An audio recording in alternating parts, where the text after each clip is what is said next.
안녕하세요. 준몽스무사입니다.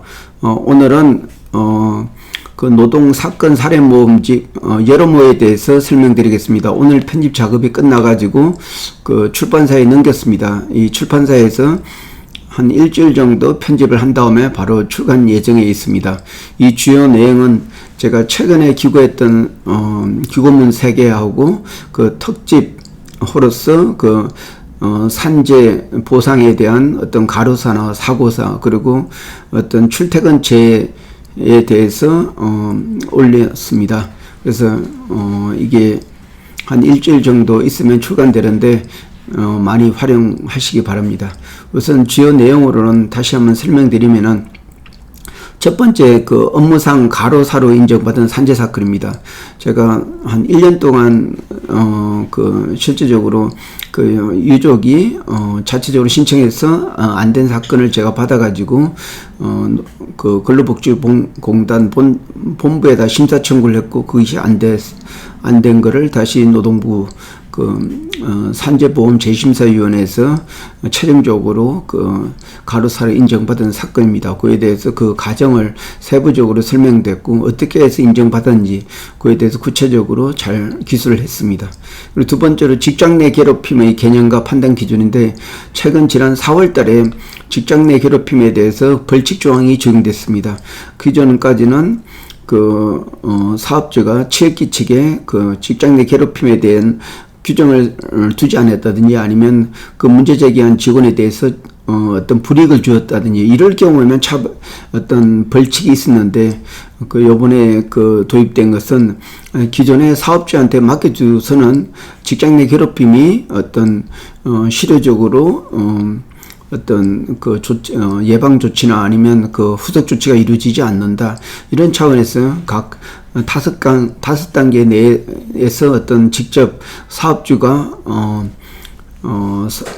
그 의무적으로 그 직장 내 괴롭힘에 대해서 사고 조사하고 처리하고 또 보호 조치하고 특히 사업주가 그 직장 내 괴롭힘의 당사자가 됐을 때는 처벌 조항 이런 부분까지도 세세하게 도입이 됐습니다.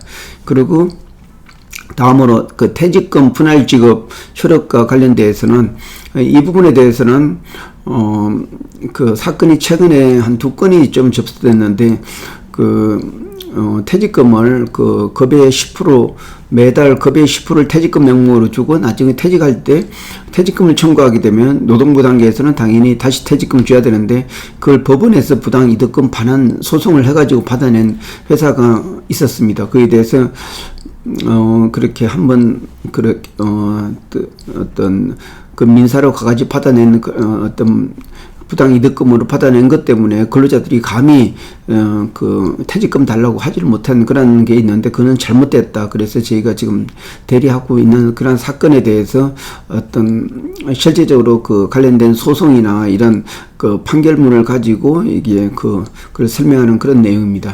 그리고 또 특집으로서는 그 산재 그 보상에 대해서 가로사 사건 2개, 뇌경색으로 뇌출혈로 사망한 사건 그리고 심장마비로 사망한 사건 그게 기존에 제가 가로사로서 인정받았던 사건에 대해서 기술했고 또 사고가 발생한 2건에 대해서 어떻게 사업주하고 합의를 보고 그 제자의 어떤 그 가져가고 회사가 어떻게 합의 보고 그에 대한 어떤 과정을 제가 설명을 이렇게 해주고 있습니다. 그리고 관련된 그 민사상 손해배상 금액에 대해서 계산하는 방식 이런 것을 2개의 사건을 가지고 설명을 했습니다. 그리고 마지막으로 출퇴근제에 대해서 어떤 산재가 되는데 그게 2018년 이후로 도입됐는데 그 이후로 시간이 많이 지났기 때문에 다시 그 상기하는 차원에서 그 출퇴근제에 대한 그 부분을 다시 다루고 있습니다. 예, 이상입니다. 이 책이 나오면 많이 활용해 주시기 바랍니다. 감사합니다.